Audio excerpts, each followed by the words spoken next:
Are you ready for story time? Yes. Which one do you want to read? This one? Why? Okay. So this one is How to Hide a Lion at Christmas. Why? It was Christmas Eve. Iris and her family were getting ready to set off for her Auntie Sarah's. Iris was very excited. "You'll love Christmas," she said to her lion.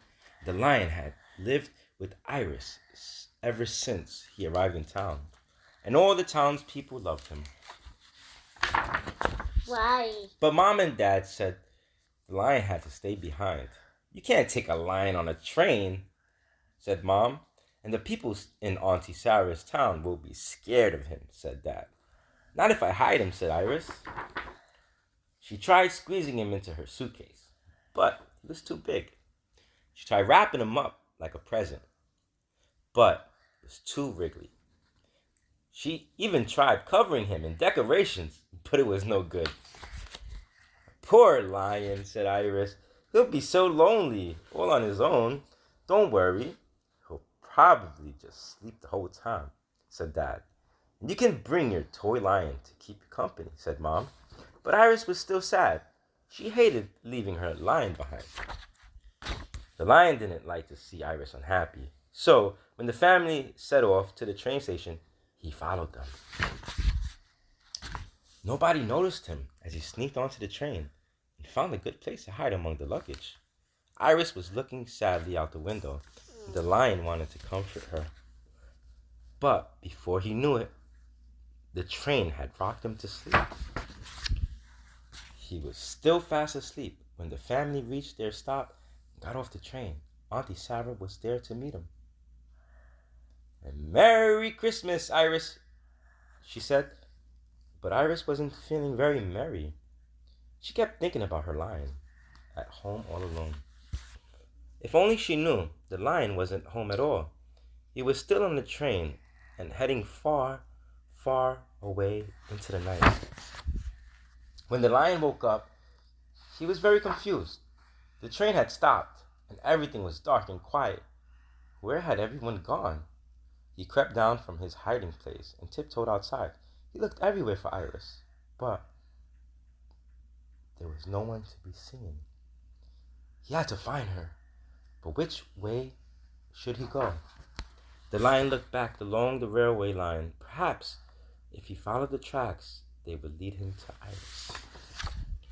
The snow was very deep, but he put one cold paw in front of the other until at last he saw a village.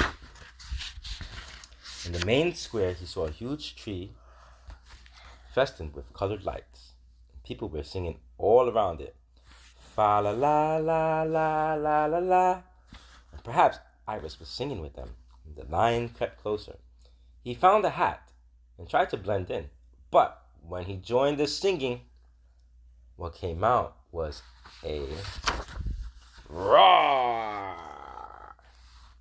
"A lion!" people screamed, and they chased after him, throwing snowballs. Luckily, lions can run fast. They're good at hiding in trees, too.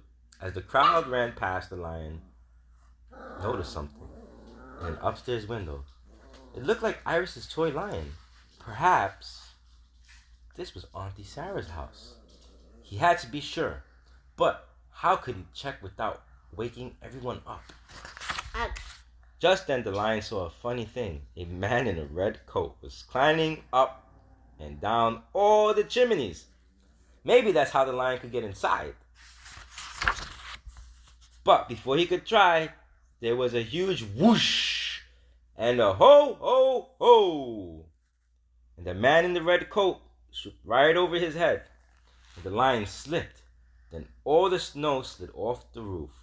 Boom. Then they landed on top of him. He couldn't even move a whisker. In the morning, Iris woke up to find a new snowman in the garden. That's strange, she thought. She went outside to have a better look. It was a very odd snowman. It had a tail. When she patted the tail, it waved at her.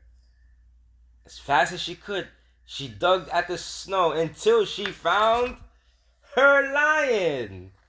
You're here, said Iris. It's going to be the best Christmas ever now. And it was. Even if the lion did eat everyone's Christmas dinner. Never mind, said Iris. I prefer pizza anyway. You like that story? Yes. Awesome. Which one you want to read next? Yeah. Which one? Yes. That one?